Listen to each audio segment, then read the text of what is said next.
So, Robert William Picton was born on October 24th, 1949, in British Columbia, Canada, and a middle child of 3. I've never not wanted to be a middle child more in my life. But anyway, he was born to Leonard and Louise Picton, and he was raised on his family-owned pig farm in Port Coquitlam. His father was a farmer, obviously, and when he was younger, he met his 16-year younger wife in a coffee shop in Port Coquitlam. Oh, that's so sweet. They probably like touched hands when she passed him a muffin or something, and they looked into each other's eyes and saw how beautiful one another were, and then they fell in love. Isn't that such a nice little meet cute story? Isn't it? Isn't it? Well, no, because they were both pieces of rotten shit, just like their son, like mother, father, and son. All these people are POSs, all right? Robert Picton's parents would make even Satan raise an eyebrow or two, if you know what I'm saying. So let's talk about Robert's mommy, Louise Picton, first. So Louise was, let's just say, a kooky lady, and I don't think there's really any pictures of her on the internet. If there are, we'll put them up, but if not, I have a description for you. By the time she was a mid to older adult, and not even older adult, she was in her 30s, all of her teeth had rotted out of her mouth because she just didn't take care of herself. She didn't brush her teeth, she didn't go to the dentist, and it's not because she wasn't well off. These people had money. They were just disgusting. The way I describe this family, it will be so much like Texas Chainsaw Massacre, if you guys have ever seen that movie, and that family, how just gross and visceral and terrible they are. It is that, like, verbatim. It's like they were trying to be these people. And not only were her teeth rotting out of her face in her late 30s to mid 40s, but also all of her hair fell out, which it's fine. Like, it's fine if your hair falls out. It doesn't really matter. But the fact that she's just a terrible human being, it just makes me think she looked like that old decrepit ghoul from the movie The Taking of Deborah Logan. Terrifying. But to make up for the lack of hair on her head, she had a sick goatee, let me tell you. And a sweet mustache, according to people that she knew. So basically just picture this. And to boot, her choice of attire, according to her friends, okay, would be a house dress over top of very loose jeans and the largest gumboots possible. So she was just waddling around the farm. She looked like a little gremlin, man. I don't know. I think it's kind of funny. But she's a terrible person, and we'll get to that. And she also was extremely short. Again, not that that matters. I'm just describing her to give you a picture. And there's not much known about Leonard Picton and his appearance and how he was, because he was a pretty standoffish kind of father. You know, one that you want approval from, but you can't get, and he just beats the shit out of you even every time you try to talk to him. That was Leonard Picton. That's basically all the description we have. But both of Robert's siblings inherited Louise's stunning good looks, but Robert was said to have inherited his dad's rat face. And you know what I mean, because look at this guy. Piece of shit, rat-faced. So it wasn't exactly the Hemsworth family, but I digress. So this good-looking farm family not only housed chickens, ducks, and dogs, but their main animal on the farm was, can you guess it? That's right, pigs. And when I say housed, I don't mean they kept them in separate farms or sheds. I mean they physically had these animals walking through their house, shitting and peeing in their house, and they would never clean it up. They would just wear their boots in the house. So this is just the most disgusting house you've ever stepped foot in. This is basically the worst case in hoarders history, because what they were hoarding was shit, which makes sense in hindsight because the entire family had shit personalities. Am I right? Yeah. So the kids had to slop 200 pigs twice a day. And if you don't know what slopping is, that's basically just feeding the pigs slop. And by doing that, the stench and slop and just pig manure, everything would just stick to these kids. And they'd be coming home from school and doing this and going back to school. So the kids were known to just smell like shit, which, I mean, I just kind of feel bad. Like they had to work on a farm. I live in a farm town, so that's actually very common. But usually kids shower. But little Robert Picton was scared of water, so we never showered. Just red flag. And their father, Leonard, would also smell like pig shit all the time, and he would earn the name Piggy from the locals. But he didn't seem to care. He actually liked it. It's like when you insult somebody nicely, but then they're just too dumb to understand, like, whew, someone went with their natural musk today, hey, Leonard? And Leonard's just like, oh yeah, thank you so much. I can smell you from 10 feet away, Leonard. Wow, that's crazy. Must be really strong. Leonard, You smell like shit. So the Pictons in general lived somewhat of an isolated life on the farm, and the children especially, spending most of their time with the pigs and with each other. The eldest daughter, Linda, did have a bit of a social life, and she was out of the house more than the boys, but the boys mostly when they were young just hung out with each other and with the pigs. Red flag. Number 2, 3, I don't know. I'm not gonna keep track. And Linda was not surprisingly the only one in the family that turned out somewhat normal, because her parents actually like let her go out and hang out with friends and bought her new clothes, new dresses. She was like the princess of the family, kind of. I mean, a princess of a filthy family, but the boys basically spent their entire childhoods in the slop. And this was partially because they actually wanted to be at home with each other, but especially Robert, because Robert, red flag number, who the fuck knows, was obsessed with his mommy. Oh no. We know serial killers that are obsessed with their mommies. Uh-oh, Ed Gein, Ed Kemper. Oh, Ed's. I guess this is Robert. I don't know. Either way, I'm seeing patterns. They're gonna keep happening. Robert, like many other serial killers, had a very unhealthy attachment to his mother, Louise. And the only relationship he shared with his father, like I said before, when he even bothered to acknowledge Robert's existence, was to beat the shit out of him and be verbally abusive as well. And Robert was, let's just say, not the sharpest tool in the shed. He was known for only taking special ed classes when he was in school, and he would drop out when he was a freshman in high school. So between always smelling like manure, being antisocial, loving his mommy a little bit too much, and not being the brightest monkey in the barrel, Robert Picton got picked on quite a bit, believe it or not. Which I don't condone bullying, but now that I know that this man literally is the worst human being alive, I don't really give a shit. And one of the ways he would cope with being bullied would be to go home and hide in a fresh hog carcass until he felt better. So it's like the Revenant, except he didn't do it to live. He did it to... I don't know. I don't know. Guys, I feel like I look like a freaking dweeb with my glasses, but I literally can't see if I'm in focus or not, and I cannot see the document that I wrote, so I gotta go back to the glasses, and sorry. Sexy secretary criminal Chris, coming at you. Here we go. Now, at 12 years old, Robert would have an important moment that happened in his life that he would go on to tell anybody that would listen as he became an adult. Robert, at 12 years old, would go to a livestock auction with $35 of his own money that he saved up. And for those of you who don't know, livestock auctions are where you buy animals, often to either have on your farm or just to butcher. Anyway, he would go to that livestock auction and he would spend his $35 on an adorable little calf to raise. Oh, like a little cow, so cute, I love it. And he would go on to raise this calf for a few weeks, and he was loving it, he was having a good time, and then one day, he would come home from school and he would look for his calf and he would say, "Dad! Where's my calf? I can't find it. Do you know where I put my calf?" And his father would say, "Oh, son, have you looked in the barn?" And little Robert would say, "No, Father, but I will. Thank you for letting me know." So he walked over to the farm and he looked for his little cow companion, and when he opened the doors to the barn, he gazed upon his spotted friend hanging from his feet from the ceiling with his throat cut, bleeding into a bucket on the ground. And as he started to realize that his calf compadre had been butchered beyond belief, he heard a little chuckle from behind him, and it was his father, who was just playing a fun little prank on little Ricky. Like, can you imagine your father doing that? So as you could see, you can really start to smell the cereal pot of stew brewing. No, boiling, I think. Like, can you imagine your dad calling you downstairs to prank you, and he's just hiding behind the corner, and he's about to scare you when you come down, and he's like, ah! Also, taxidermied the cat on the kitchen counter. Am I right? No? Too far?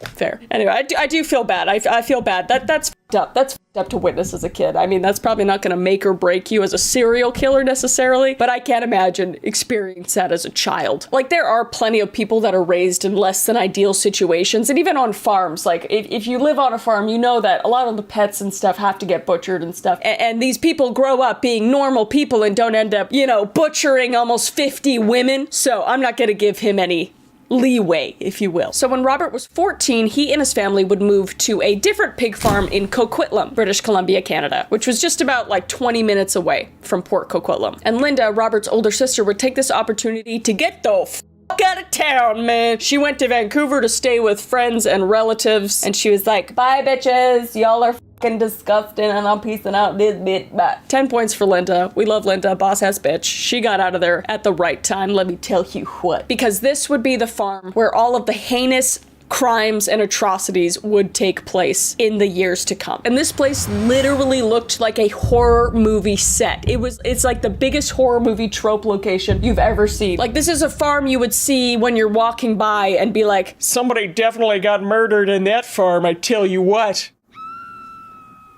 Did you guys hear that scream? and this land was literally littered with quicksand spots that you could very much potentially die in if you stepped in. And to top it off, there was a creepy, smelly lagoon at the back of the property. Really, all that was missing was a creepy guy in overalls that preyed on helpless women, am I right? Oh wait, that's this guy! Again, Texas Chainsaw Massacre, man, that's all I could think of. So this farm had over 700 pigs on it. 700 pigs. And a couple hundred chickens stuffed into a couple different sheds and barns. And Willie, aka Robert, and Dave, just about to be out of high school, were slopping the pigs 3 times a day at this point. So they slop in the morning, they'd slop at lunchtime from school, and they'd slop at night, and they'd slop at night. That's hard to say. All while never taking a shower. Well, Dave sometimes took a shower, but Robert literally never took a shower. He would have to be forced to take it, and no one was really doing that. So this guy was a piece of shit that smelled like shit. It's just shit. And just like at the other farm and house that they had, they would continue to let animals come in and out of their house as well, pissing and shitting and eating whatever they could find. And at 15, Robert would get kicked out of high school for showing his nudie magazines that he brought, like the ones where like you hold it up and like the girl's wearing a dress, but then it drops down and then it shows her bosoms. He got kicked out of school for that. I feel like kids don't get kicked out of school. I feel like that's not that bad. I mean, again, he's a piece of shit, but I don't think that's that bad. But anyway, his mother was very happy because she got to spend more time with her son and she had a full-time employee on the farm now. Now, Dave, Robert's brother, on the other hand, was at this point getting very popular amongst his peers. He had more of a social group, he dated girls, he showered, but he was not an innocent guy, to say the least. And his rap sheet started when he was only 16 years old. In 1967, at the age of 16, Dave was driving his truck and he would hit a boy walking home from school. It was a 14-year-old boy named Tim Barrett. And after hitting him, he would severely injure Tim Barrett. And Tim was lying on the ground, but Dave would hop back in his truck and drive straight home and not call for any help. And after he drove straight home, he told his parents what had happened. And what did they do? They called the cops, right? They did the right thing, right? They called the cops and said, oh my goodness, my kid hit another kid and it's just terrible and we need to figure this out. No, Leonard, Dave's father, went to his truck, cleaned off all the blood, and began to fix it as to cover up the crime. And Luis went Mach 5 down the dirt road to where Tim Barrett was and proceeded to roll him off the road while he's barely conscious, dump him off into an embankment that was slightly flooded, and hope that no one would find him and that he would just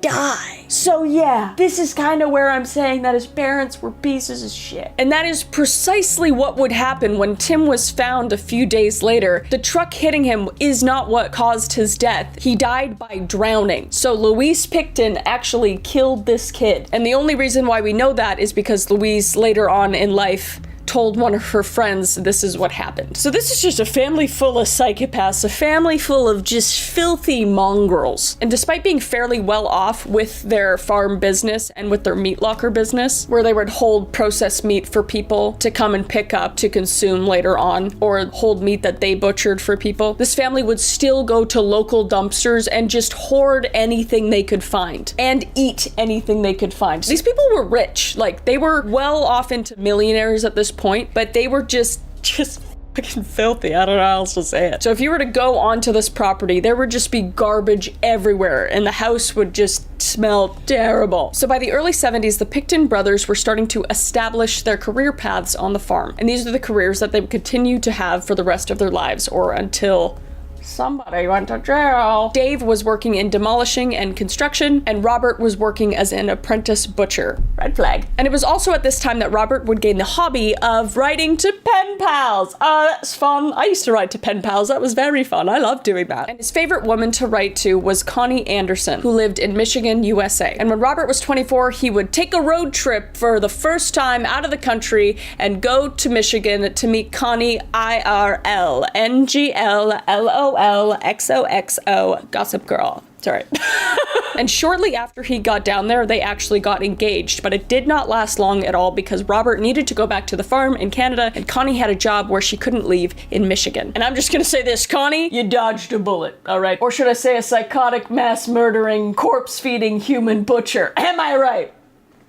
Anyway, so Robert would inevitably go back home and continue working on the farm and continue working as a butcher. And finally, in 1978, Leonard Picton, Robert's father, would pass away at the age of 91. And the year after, his mother, Louise Picton, would pass away as well at the age of 67 with the cause of cancer. And you know what that means when both the parents are dead? Bring out the will! I don't care, they're pieces of shit. So at this time, the farm and the property, despite it being absolutely disgusting and full of garbage, was worth a whopping $1 million in 1979. And each child would individually get $90,000. And Robert's siblings would get the money right away, but Robert would have to wait until he was 40 years old to receive that $90,000, which was really interesting. But Robert, being his mommy's favorite, would receive an extra $20,000 up front immediately. And we don't really know why that is, but we're assuming that she just wanted him to remain working on the farm and she was his favorite, so she gave him a little extra cash. I don't really know. So this is when Robert and Dave would start their junkyard on the Picton property. They would basically start going around and buying used cars and scrap metal to put on the farm. And his meat business was also starting to grow in the community as well. For the business, he would go to animal auctions, buy animals, take them back to the farm, and butcher them for the locals. Whether it was cows, goats, pigs, llamas, and even emus. I don't know who the fuck is eating emus up here. I've never seen one in my life, but you're fucked. I mean, I don't really care about the emus. They're like giant dinosaurs and I'm terrified of birds, so fuck 'em. But what his customers didn't know is that Robert would save a lot of money by picking out animals that often were like sickly and diseased and were filled with sores and pus, which is so disgusting. But he's a business savvy man. I gotta give him that. And Robert's method to butchering these animals would be either to cut their throat or shoot them in the head with the nail gun to end their life. And then he would punch a hole through their ankles and string them up upside down to bleed them out into a bucket. And after that, he would proceed to dismember the animal and butcher it. And this would be the almost identical process carried out by Robert Picton to murder the dozens of women in this slaughterhouse as well in the years to come. And body parts of these women would accompany animal parts as well, as Robert would bury them in 40-foot holes around the entire property. Not only was he about to murder dozens of women in the near future, but he would also use this property for other criminal activity as well, including running a chop shop for the Hells Angels. And for those of you who don't know, the Hells Angels are essentially a very large criminal biker gang that is very prevalent to this day. I actually know people who have ended up in the Hells Angels, and these crimes span anywhere from money laundering, car theft, murder, etc. to get into this gang. So just not great people to associate yourself with, except if you're a serial killer. Sounds about right. So in 1980, Robert Picton would start taking the excess animal parts to a rendering plant in Vancouver, British Columbia, which is about 20 minutes away from Coquitlam. And it was called West Coast Reduction. Essentially, a rendering plant is where you take animal parts that are not fit for human consumption and they ground them down into a paste of sorts that they can use in cosmetics, soap, paint, etc. And I bet you can guess where this is going. Remember when I said he butchered women and got rid of them in the same way he got rid of the animal parts? Yeah. So there was literally human remains being dropped off at this rendering plant and unknowingly processed by the people at the rendering plant and shipped out around BC and all of Canada. And whatever scraps he did not take to the rendering plant, he fed to his pigs. And it just makes me sick to my stomach too. I can't even imagine the amount of disrespect, disdain, and just disregard for human life. Like I said in the beginning, these are mothers, these are daughters, these are sisters, and he's just disposing of them like animal scraps. Like I truly hope this man is just rotting away in jail with the never-ending existential dread and fear of the fact that he is going to be burning in an eternal flame for the rest of his godforsaken death. You know, I have the utmost sympathy for the victims and their families. and I just always want to reiterate that. Anyway, so after Robert would drop off the scraps at the rendering plant, he would be only a block away from his future hunting ground, which was East Hastings, Vancouver, which was a strip in which homeless and prostitutes were roaming in the hundreds. It was also known as the prostitute stroll, and still is to this day. Most of you won't know this, but I know this very intimately because I've spent a lot of time in Vancouver. It's really not that far from me, and I also on a yearly basis go down there to give out food and clothes to the homeless there. But this street is in horrible condition. It is extremely unfortunate, and I feel bad for a lot of these people. I know, you know, a lot of people can't control what happens in their life, and a lot of people can, but it's just extremely sad going to this street. I know a lot of people that have visited here and they see East Hastings, and it's like The Walking Dead, to be honest. So this strip was essentially a serial killer's playground, especially at this time. And the police, quite frankly, did not give a flying fuck what happened to any of these people on East Hastings. So it was basically a free-for-all. And we do know that another serial killer working around the exact same time, Gary Ridgway, was said to have picked up at least a few victims on East Hastings. And we know that because when the police caught him, they would find a map in his truck with the exact location circled. And another serial killer that was active at the time, Gilbert Jordan, was working in this area and was said to have murdered numerous female prostitutes, specifically Indigenous women, which was and still is a massive problem in British Columbia specifically. Not only to prostitutes, but just in regards to Indigenous women in general. We have what's called the Highway of Tears in British Columbia, and over 40 Indigenous women have gone missing and have been murdered on that highway, and there has been little to investigate it, and it's just heartbreaking. Like, I really hope that I can bring some sort of light to that. Like, it's just, I feel so bad for the families of these women and for the victims themselves. But this was very common in that time and in this location, and also it was common throughout the states as well, especially in California with African American prostitutes as well. The police just didn't care, and that's what's so heartbreaking about the story, and that's how Robert Pickton was able to murder for so many years, because the judicial system was so flawed, and people weren't considered as people if they did a certain job, which is absolutely bullshit. And I truly hope that anybody that has family that has experienced this gets justice one day. So in saying that, let's continue. So the RCMP, the Royal Canadian Mounted Police, the Canadian FBI, if you will, these guys, I know, we never updated the uniform or the transportation. I don't get it either. Anyway, the RCMP did try to help the Vancouver Police Department in the early 90s during this investigation, starting Project Eclipse with a team of profilers in Vancouver. But it ended up not really going anywhere because the Vancouver Police Department didn't know at all what to do with their findings, because they're idiots. I don't want to say that about all of them. This is very, like, when I talk about the Vancouver Police Department in a whole, like, they neglected and they were not good in this case, but that comes down to the higher-ups. Like, I'm sure that there were so many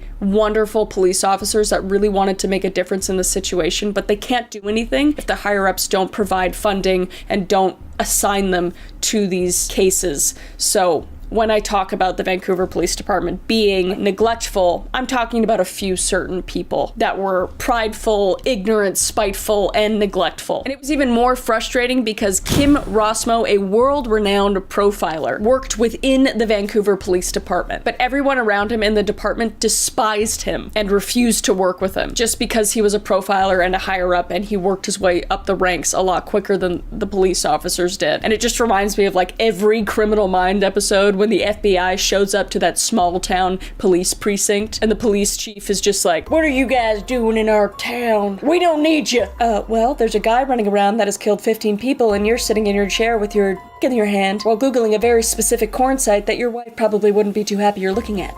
Isn't that right, Big Chief Daddy 69? How did you know that? We're the FBI, Chief. We're always watching. Anyway, Rosmo developed what is known as geographic profiling, which essentially states that serial killers often start within an area that they know best and slowly over time work their way further and further outside of their comfort area in killing people. He literally built an entire topographical computer program based off of this theory, and it was incredibly helpful worldwide. Like, people were using it everywhere, but the Vancouver Police Department, no! They're too smart. They didn't need him. Nah, we're good. You built that. You spent years developing that and it's worked for everybody else. Nah, we're good. Thanks, Thoy. That's nice to know, but no. And considering that this is exactly how Robert Pickton's case worked, with him working within his area and then working his way out, if they did use Kim's method, they definitely would have caught Robert a lot sooner. So we don't know for sure if this was Robert Pickton's first victim, but it's a very high chance that Wendy Louise Allen was Robert Pickton's first victim, because she was last seen being picked up by Robert on March 30th, 1979, and would never be seen again. And she would be the first of many over the next 20 years. His next victim was Rebecca Guno, who disappeared on June 22nd, 1983, followed by Yvonne Marlene Abagosis on New Year's Day, 1984. So you'll notice how the time periods between murders slowly gets shorter and shorter. He's waiting a long amount of time to start, but then you see how he gets more and more comfortable and sees that the police aren't really caring or not really investigating, so they'll start to become a lot more frequent. And in 2004, a former sex worker reported that she did report a friend that underwent an assault and a disappearance all the way back in 1984 on East Hastings, but it was never investigated. And that's a pattern that'll keep happening as well. A lot of sex workers noticed that their friends were going missing and would report it. The reports would not get investigated. So back on the farm at this time, this started to become a place to hang out for criminals, basically. It became the place to be for lowlifes in Coquitlam. It was a place to drink, to party, and commit crimes. Am I right? Just kidding. And this would be the most ideal crowd to be associated with for Robert Pickton and Dave Pickton, because all of these people didn't give a single what they were doing. To be fair, most of them didn't know what to extent that they were doing these crimes, but still, they didn't care. They just used them for their property, basically, and piggybacked off of them. Am I right? It's a terrible joke. But Dave, Robert's brother, like I said before, was the social one of the two, and he would be the one to socialize with everybody, and everybody would kind of just keep their distance from Robert, because he was widely known as just fucking weird. And he would never let anybody go into his room, which who the fuck would? Basically, Dave was the cool brother, and Robert was the really weird brother that it just came along to hang out because your mom said he had to, and people just tolerate him because they had to. Now, despite being a weird, smelly Robert always managed to maintain at least one relationship with a woman at a time, and a non-violent relationship at that. And one of those women was Tanya Carr. She would end up moving in with Robert when he eventually moved into a trailer on the property for 18 months. 18 months this woman endured this man's stench and presence. But during these 18 months, it was said and is kind of widely known that Robert didn't murder anybody during this time, or within about a 3-year, there was about a 3-year gap between him murdering people. So her presence clearly changed something within him. I'm not sure how that works, but unfortunately she would leave, and shortly after that murders would start up again. So from 1992 to 1995, there wasn't any murder happening that we know of. But I think after Tanya left, this might have triggered something within Robert, and shortly after he would take 4 women prostitutes to his farm, and they would never be seen again. And the only reason we know that is because of a survivor by the name of Tracy gave testimony about it. Tracy was approached by Robert on East Hastings in 1995, and he was looking for a BJ. Gross. And Tracy said she almost didn't get in the truck because the smell was so rancid. But alas, she did end up getting into the truck, and Robert Pickton would drive the 30 minutes back to his farm, where they went to his trailer, which she said didn't smell much better than his truck. Anyway, something that Tracy did notice was that the trailer was filled with women's clothing and jewelry, which, red flag, number... No. But she ignored that, and she went back, did her job, and then when it came time to pay her, Robert would look for his wallet and then accuse Tracy of stealing the money from him. He would then grab a knife and put it up to her face and cut 2 buttons off of her shirt, but she was able to talk him down, and he ended up driving her back to East Hastings. But on the drive home, he would brag about how he was a white knight and a savior of prostitutes and would try to give them a second chance by getting them off drugs. And if he didn't get them off drugs, or if they relapsed after he tried to save them, he would murder them. He just blatantly confessed to this woman that he had killed multiple women. And this is something that's very common amongst serial killers, especially ones that go after women of the night, if you will. They have like this white knight savior complex, and then they also have this godlike complex that they can rid people that are less than them from the earth. And Picton was very much one of these killers. So going back in time a bit, Robert used to have a friend when he was a child named Lisa Wells, and they would eventually grow up kind of separated and apart, and then Lisa Wells would end up actually having a kid with Dave Picton, Robert Picton's brother, and she would end up living on the property and becoming very close with Robert as well, like as friends. And he would kind of listen to whatever Lisa said. Lisa was the only one that could convince him to fucking shower. So they were very close. And she also remained steadfast that she did not know any of the crimes that were happening when they were happening, which, like, come on. She was even quoted as saying, "You know, I always had it in the back of my mind that Willie was a serial killer. I was never afraid of him myself. I knew he would never hurt me, but everyone else? Well." But she says she didn't know that he was doing anything, but she had a really good idea. Hey, maybe listen to your instincts. All right? I don't know.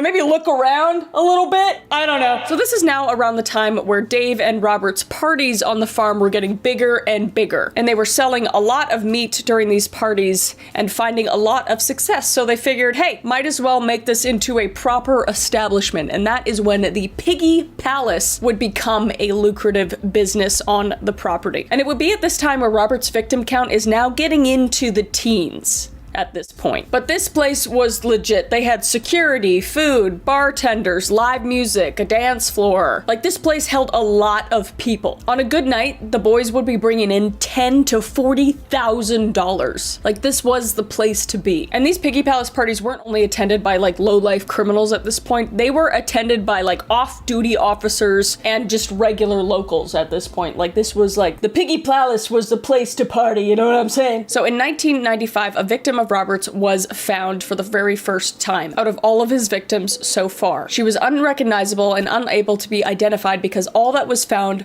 was one half of her skull that was cut in half, and this was found in a lagoon of sorts off of the property. So she was considered a Jane Doe. But by the time she was found, it's probable that Robert had killed almost 20 women at this point. And when police would go and investigate this piece of evidence, they would note that the skull was cut in half, and it was cut in half with a saw. And it was assumed that it was done by somebody with a butchering history. Who do the cops know that they are friends with that butcher things on a regular basis? It's right there! It's fine. And they would find a particular substance on the skull that meant that this piece of bone was kept in a freezer for a very long amount of time before it was discarded. And later on, when Robert would eventually be caught, they would find a rib bone on Robert's property that would match the DNA of the skull. So we know it was Robert's victim. And they would find two other heads cut in the exact same way as the skull found in the swamp in one of Robert's freezers as well. But those heads were found on the farm in 2002. And the skull from the swamp was dated all the way back to 1994. So that just shows that he was already in this comfortable killing routine for the past 10 years, using the same methods on his most recent victims. And we don't know how this head ended up off of his property, given that it was the only piece of evidence that was ever found off of his property. My guess is that he was probably dropping something off at the rendering plant and found that this head was in there and maybe threw it out the window or something. I'm not sure, and I don't think we'll ever know. And we do know that Robert would never take heads, hands, or feet to the rendering plant because they were too recognizable, and he didn't want to run the risk of people seeing that. So he might have just taken the head by accident.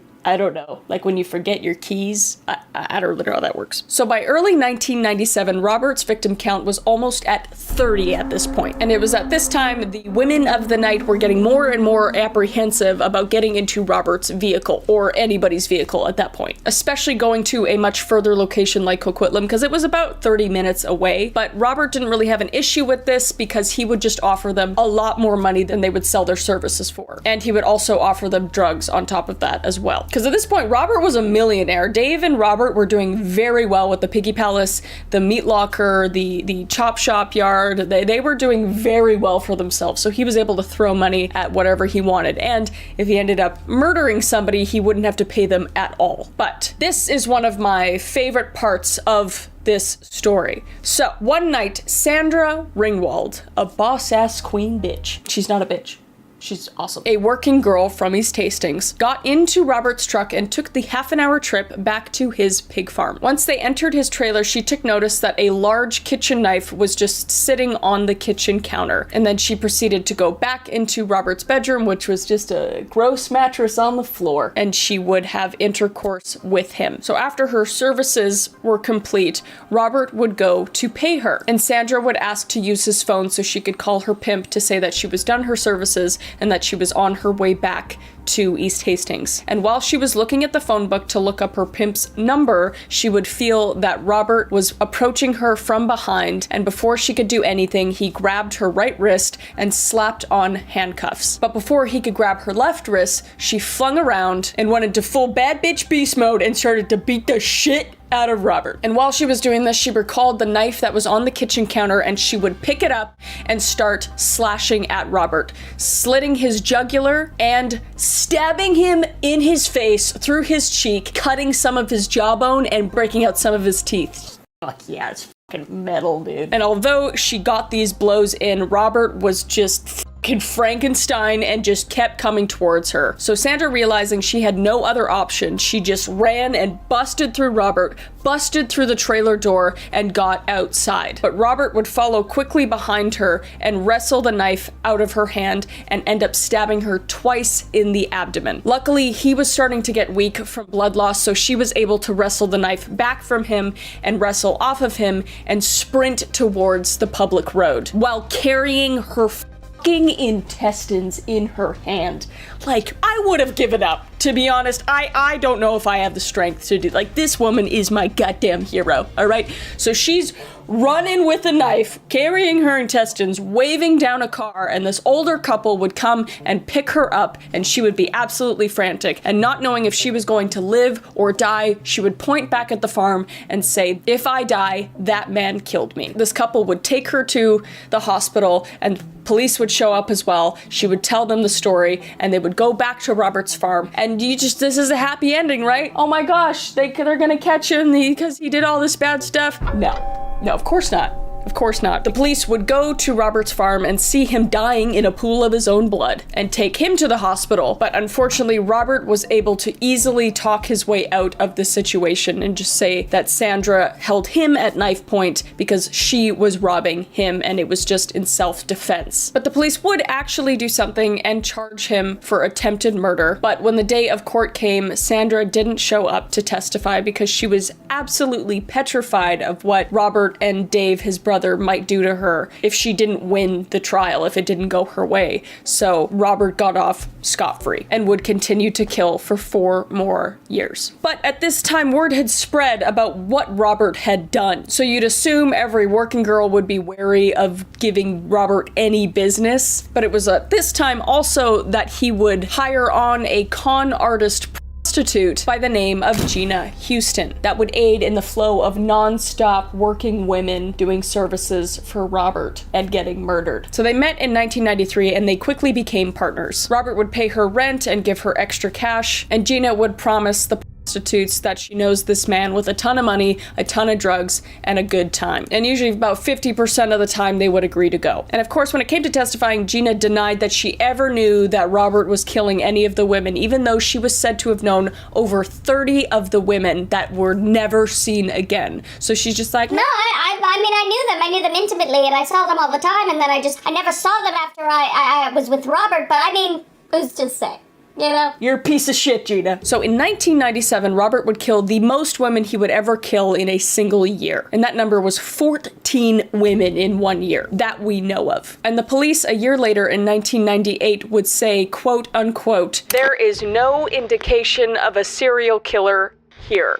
What? So there's over 30 women that have disappeared from the exact same place, and these police are still in denial of that. Like, or they just don't care. And that is my personal opinion, is that some of the police officers, the higher-ups, just definitely didn't care or prioritize sex workers, and it's disgusting. Now, by 1988, there was a $100,000 reward from America's Most Wanted. Not even the police, but a TV show took notice of the whole situation that was going on and even did an expose on it and offered $100,000 Canadian to anybody that could come forward with information about this case. And at this time, there were definitely a few people that could have come forward and completely blown this case wide open. And one of them was Robert's friend, Andy Williams. Andy Williams had been one of Robert's friends for a while and also lived on the property. A lot of Robert's friends lived on the property. It was really big, but you'll find that a lot of these people that were associated with him at some point lived on the property. And for some reason, Robert loved to share all of his secrets with Andy Williams. So one night in 1999, Robert asked Andy if he wanted to go get some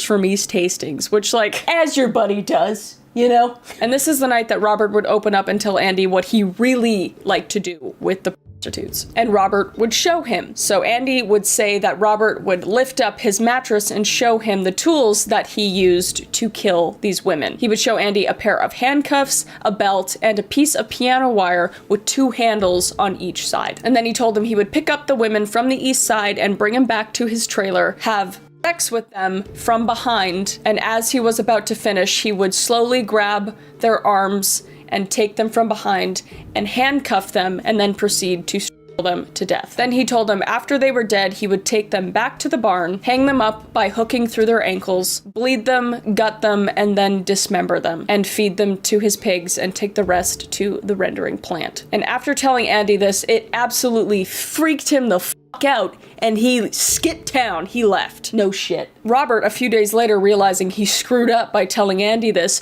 tracked down Andy and beat the absolute living fuck out of him within an inch of his life, and scared Andy so much that he never went to the cops until later on when Robert was already caught. And another person that witnessed Robert's atrocities was Lynn Ellingson, a friend of Robert and Dave's that also lived on the property. So one night, Robert and Lynn would go out and buy some crack, as you do with your friends, you know? And they would also go to East Hastings and pick up one of the women of the night to take back and party with and smoke crack with, as you do. So they would go back to the trailer, all smoke crack together, and then Robert would eventually take the woman that they got from East Hastings back to his bedroom and have sex with her. And while they were doing that, Lynn just went and smoked some more crack, as you do. And then when she came back to see where they were, she couldn't find them. So she was looking around the property for Robert and would come across the barn and see the light on. So she would walk in and see women's legs hanging from the barn ceiling. Naturally, she screamed, and Robert would come up to her, grab her arm, take her to the table where he was dismembering the woman, and make her stand there and watch as he finished. And all Lynn said was that she kept her head down, and all she could see was organs and body parts being thrown into a bucket on the ground, and a big clump of hair in the middle of the table. And by that testimony, we know that Robert was scalping his victims before dismembering them, so the hair wouldn't get caught in his saw. All of this makes me nauseous. I've read so much about all of this, and I just, I couldn't eat. Like, it's just, so heartbreaking. I can't even express it. I'm so sorry to the victims and their families. Just want to keep reiterating that. And Robert, you're a piece of shit, and I hope that you die a violent death.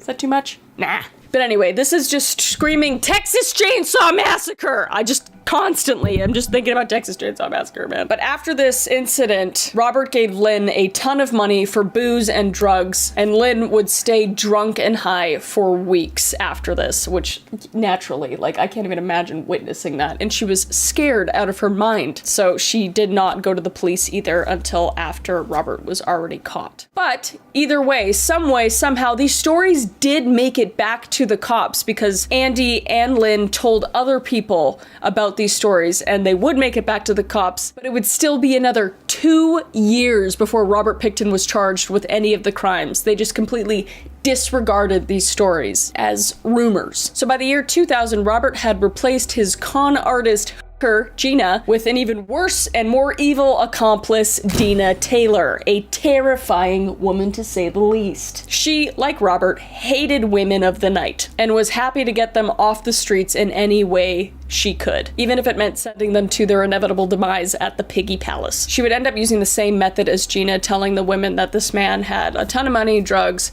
and a good time, but she would say that it was her uncle, so it'd be even more trustworthy, essentially. And when Robert was caught a few years later after this, Dina's DNA would be found on over 113 items on the property and crime scene. Like, I don't know if she was fucking slipping, sliding through these fucking pig pens, but she was not innocent in any way, and there was zero repercussions for her. So in March of 2001, Robert would take another 3 victims, and some people in the VPD were finally starting to take notice and see the pattern that was happening. It only took you fucking 20 fucking years. But despite having blatant stories from people backing up the fact that Robert has murdered dozens of women, that still wouldn't be the reason why they would go to the property and search it. It basically happened on accident, and this is how it happened. See, Robert Pickton had another friend named Scotty Chubb. Yes, Chubb. I don't...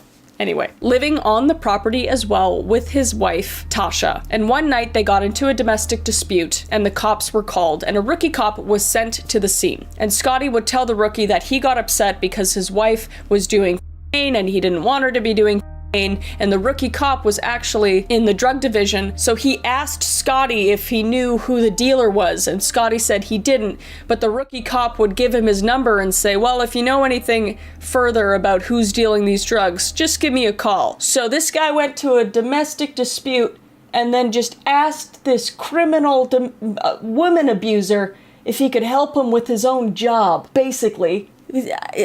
Anyway, luckily, Scotty Chubb would start to run out of money because he was unemployed and he needed some rent money. So he figured he could be a little bit of a snitch and call this rookie cop back and maybe make a few bucks. And who did he have to rat out on? This guy he knew with illegal firearms in his trailer on the pig farm. And who is that? Robert Pickton. So the police finally got a search warrant for Robert's farm, all because of his shitty friend that ratted him out for rent money, which is kind of hilarious, but just fucking crazy. You know, like all this evidence, all the signs, everything, and then it just takes this one fucking idiot to do this. I mean, I'm glad it did happen, but it's just insane to me. Like, Selena would never, you know? So on February 6, 2002, the police would go to Robert's farm, would bust down his trailer door and find one illegal firearm, and they would arrest him on the spot. And as they searched the trailer more, they would find a box full of knives and a piece of paper on the floor with a name on it, Heather Bottomley, which was a woman that went missing back in 2001, but that wasn't enough evidence to charge him of anything, so they kept looking. Under a pile of clothes in the trailer, they would find one of the most disturbing pieces of evidence I've ever heard of, and it was a .22 revolver with a curved dildo pulled over the barrel. Like, what? I don't even want to know. I don't even want to know. And they would also find an inhaler in Robert's office with one of the victims' names on it, Serena Abbotsway. And she was last seen on August 1st the year before. Although this still wasn't enough to place charges, it was enough for police to get a property-wide search warrant. So next, they would go to the slaughterhouse, where they would find pig corpses hanging from the ceiling and women's clothes, jewelry, and sex toys strewn about. But they still hadn't found a body or any body parts yet. So as the forensic team took to Robert's farm, Robert had got out on bail, and they had sent an officer to speak with him and tried to get a confession out of him. And it did not take long at all for this to hit the media. Like, as soon as the cops were searching the property, this was just, it went gangbusters all over the media, and I remember it. Good evening. There are growing calls tonight for a public inquiry into the Robert Pickton case as more details emerge. Pickton was charged and convicted of killing 6 women. Trade workers connected to Vancouver's downtown Eastside. Other gruesome details revealed DNA of the murdered women found in processed meat on his farm. Like, there was just so many people speculating about this case, and there were so many people that were scared as well. So 10 whole days later, after searching the property, the police would finally found an orange cushion and a mangled metal mesh shower hose, both stained with blood. And with this DNA found the police would finally have a match to one of the victims, Mona Wilson, Robert's last victim, and this would be enough to put him under arrest. So although Robert was arrested, they still needed to figure out where the other 48 women were. So while teams searched his property, the police would absolutely grill Robert for a confession on a daily basis, and they would also put a cell plant into his cell to try to coerce a confession as well. And you know Robert, he loves telling secrets, doesn't he? So after warming up to his cell plant, he did open up a little bit and basically just said how he loved being famous and being in the media. He said to him, quote unquote, The whole fucking world knows me. All the way to Hong Kong to everywhere. a very well-spoken scholar. He wasn't that smart.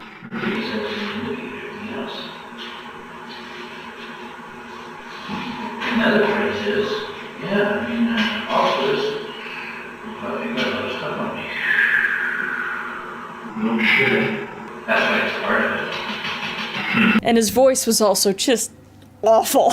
It was so awful. You couldn't even understand him half the time. The cell plant at this point would not obtain a confession, so the cops continued to hound him in the investigation room for weeks. But Robert would not budge. Even when they said how his own friends had told the cops that he was murdering women, he would literally just say, "Oh, they're out to lunch. They're just out to lunch." If you don't know what that means, that's a very common Canadian saying, which means like, "Oh, they're crazy. They don't even know what they're talking about. Oh, like, get out of here. Get out of town." But it's just so dumb.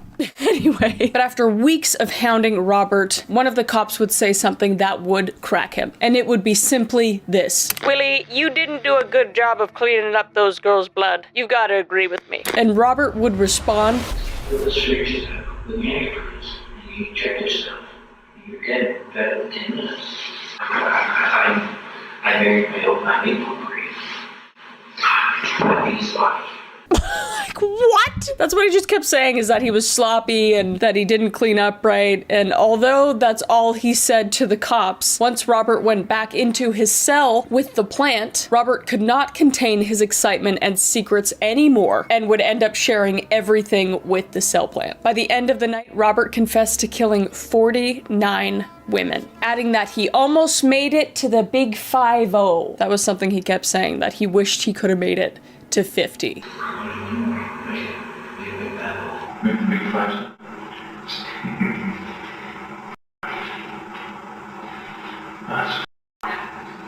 So while the confession was happening, the cops were continuing to search Robert's property and Robert's workshops as well. And they would find 2 5-gallon plastic buckets in one of his meat locker freezers. And they didn't see it at first because it had a massive film of freezer burn ice.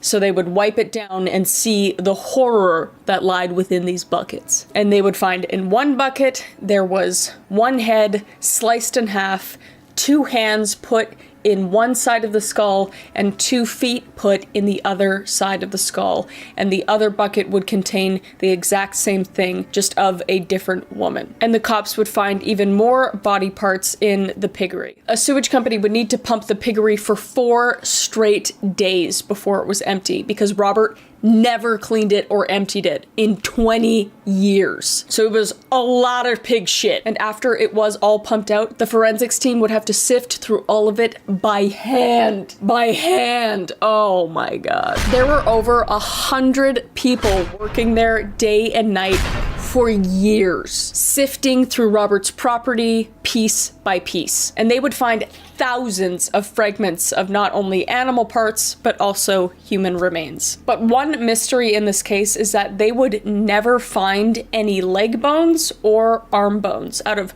all of the thousands of pieces of evidence they found, they never found, and they never knew where those ended up. And on July 15th, 2002, 2 officers were searching through 2 of his other freezers, and they found 3 plastic bags full of ground meat. They were originally put into storage for 4 months by the cops, assuming it was just pig meat, but they would test it and find that it was made of 2 types of meat: pork and human flesh. And this ground meat would match 2 of Robert's victims. And with the amount of ground meat that Robert would sell and give away, it kind of goes without question that there was human remains in this meat. But despite this incredible obvious evidence and the circumstances in which it was, there was no official recall or announcement to the public about this. It's just another giant W for the police.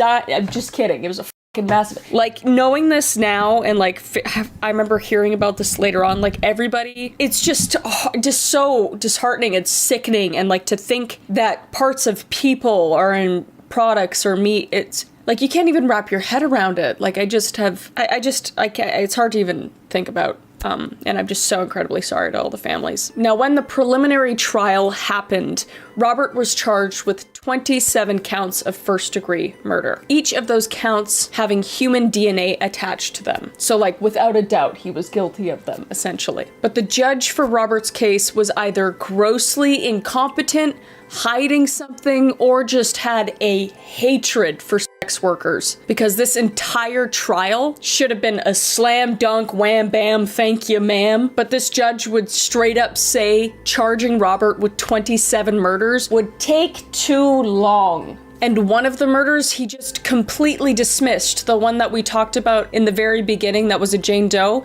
because she was never identified, so she didn't count to the judge, which is fucking disgusting. So he took the now 26 murder charges down to only 6, with the promise that the other 20 would be charged against Robert later on. And the issue with this is that the prosecution team was not able to use any of the evidence in the other 20 cases in the 6 women trial. So they weren't able to relay information from those cases or make connections, which completely took away from the case, which obviously affected the jury and their final decision. And the judge also said that Sandra, the badass bitch that carried her intestines and a knife and got away from that piece of shit Robert Pickton, wasn't able to stand trial because she wasn't one of the victims technically. So she wasn't able to stand trial because she didn't fucking die. Which I reading this is, it's just, I can't even wrap my head around it. Like this whole case is just infuriating. And I mean, the Canadian judicial system is already flawed in many ways, as are many other judicial systems, but this case is just, it highlights it so much. Anyway, I digress. So the defense was able to convince the jury enough that maybe Robert wasn't fully culpable of committing these murders. And he was found guilty of only 6 counts of second-degree murder, instead of the 27 murder charges in the first degree he was first charged with. And after the trial, the forensics team would find enough evidence to put Robert's murder count to 33 women. But in 2010, the Canadian Supreme Court ruled that there would be no further trial for Robert Pickton. So Robert Pickton was sentenced to life in prison with no possibility of parole, but now these families go without justice for their family members that underwent the most horrific end-of-life experiences. Like, I wish that these families got justice and that these victims got justice for themselves, but they didn't because the system failed them, and it's just heartbreaking. I'm glad this monster is in jail and will never see the light of day again, and I hope that he's getting beat the shit out of, and I hope that he's thinking about his eternal flame at all times, but it's still incredibly sad that it ended this way. But that concludes this video and the story of Robert Pickton. Thank you for hanging around for as long as you did. I know this was a longer one, but this case was definitely a tough one to get through, given that it was so close to home. But like I said before, I really enjoy doing these deep dives. If you guys want me to continue doing them, give me some suggestions down below. And make sure to like the video if you like the video. Also subscribe if you want to subscribe. This is obviously the best YouTube channel ever. Okay, I'll see you in the next one.